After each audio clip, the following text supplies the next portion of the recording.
প্রিয় দর্শক, আসসালামু আলাইকুম। কেমন আছেন আপনারা? ভালো আছেন আশা করছি। আজকে যে বিষয়টি নিয়ে কথা বলবো সেটি হচ্ছে রক্তের ইনফেকশন। আগেও বেশ কয়েকটি ভিডিওতে রক্তের ইনফেকশন নিয়ে কথা বলেছি। আমাদের ভিডিওগুলো করার উদ্দেশ্য হচ্ছে যেন আমরা অহেতুক আতঙ্কে না ভুগি, রক্তের ইনফেকশন নিয়ে যেন আতঙ্ক, আমাদের অহেতুক আতঙ্কটা যেন না হয়, বরং আমরা যেন সচেতন থাকি। কিন্তু তাতে দেখা যাচ্ছে অনেকেই কিন্তু আতঙ্কিত হচ্ছেন এবং চেম্বারে চলে আসছেন। আমাদের উদ্দেশ্য কিন্তু এটা না। আমরা বরং আপনাকে আশ্বস্ত করতে চাই, ডাব্লিউবিসি যদি আমাদের স্বাভাবিক যে রেঞ্জ, অর্থাৎ 4000 থেকে 11000 পার কিউবিক মিলিমিটার, 4000 থেকে 11000-এর এই রেঞ্জের মধ্যে থাকলে সেটা স্বাভাবিক। এর থেকে সামান্য একটু বাড়তে পারে, বিভিন্ন কারণে বাড়ে, ইনফেকশন ছাড়াও আরও অনেক কারণ আছে, ওষুধের কারণে, এমনকি ডিপ্রেশন হলেও পরেও কিন্তু কখনো কখনো ডাব্লিউবিসি সামান্য মাত্রায় বেড়ে যেতে পারে। ফলে অনেকগুলো কারণ কিন্তু আছে ডাব্লিউবিসি বেড়ে যাওয়ার। তো শুধু ইনফেকশনেই যে এটা বাড়বে সেরকম না। তবে যদি জ্বর হয় এবং জ্বরের কারণে যদি আপনি জ্বর পরবর্তী সময়ে আপনি যদি দেখেন যে, বা জ্বরের সময় আপনি যদি দেখেন যে ডাব্লিউবিসি বেড়ে গেছে এবং একটু বেশি বেড়ে গেছে, যে ধরেন যে 16,000, 17,000, 20,000, তখন আপনি হয়তো বুঝতে পারেন বা মনে করতে পারেন যে হ্যাঁ ঠিক আছে, এটা হয়তো ইনফেকশনের কারণে বেড়েছে। অধিকাংশ ক্ষেত্রে কিন্তু আসলে উপযুক্ত অ্যান্টিবায়োটিক পেলে এই ইনফেকশন, রক্তের ইনফেকশন বা ডাব্লিউবিসি বেড়ে যাওয়ার যে বিষয়টা ইনফেকশনজনিত কারণে, সেটা কিন্তু আবার ঠিক হয়ে যায় যদি সঠিকভাবে অ্যান্টিবায়োটিক না পড়ে। আজকাল তো অ্যান্টিবায়োটিক রেজিস্ট্যান্স হয়েছে, তারপরে হলো দেখা যায় যে অ্যান্টিবায়োটিকটা প্রয়োজন হয়তো সেটা দেওয়া হচ্ছে না।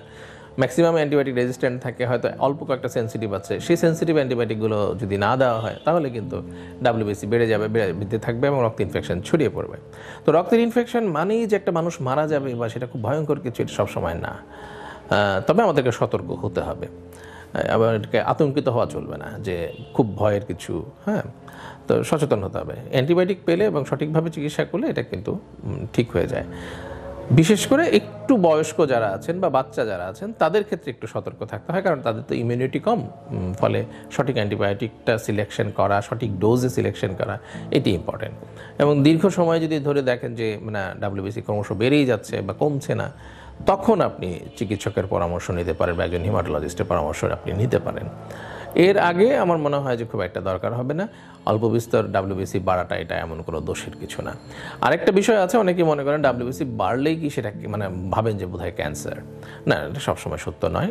ক্যান্সারে, ব্লাড ক্যান্সারে ডাব্লিউবিসি অনেক বেশি বাড়ে, 40,000, 50,000, কখনো কখনো লাখ ছাড়িয়ে যায়, বেশিরভাগ ক্ষেত্রে লাখ ছাড়িয়ে যায়, 1 লাখ 2 লাখ পর্যন্ত হয়ে যায়। তো সেটি আসলে আরও অনেকগুলো বিষয় দেখার আছে। প্লেটলেট কাউন্ট কমলো কিনা সেটা দেখার বিষয় আছে, হিমোগ্লোবিন কমছে কিনা সেটা দেখার বিষয় আছে। তো সব কিছু মিলিয়ে তখন আমরা সন্দেহের মধ্যে রাখি। তারপর পেরিফেরাল ব্লাডে যদি কোনো অ্যাটিপিক্যাল সেল বা ব্লাস্ট বা অস্বাভাবিক কোষ, যেটা ক্যান্সার কোষ, সেটা যদি দেখা যায়, তখন আমরা ব্লাড ক্যান্সারের কথা ভাবি। তার আগে কিন্তু আসলে শুধু শুধু ব্লাড ক্যান্সারের কথা ভেবে আতঙ্কিত হওয়ার কোনো প্রয়োজন নেই। আজ এই পর্যন্তই। সবাই ভালো থাকুন।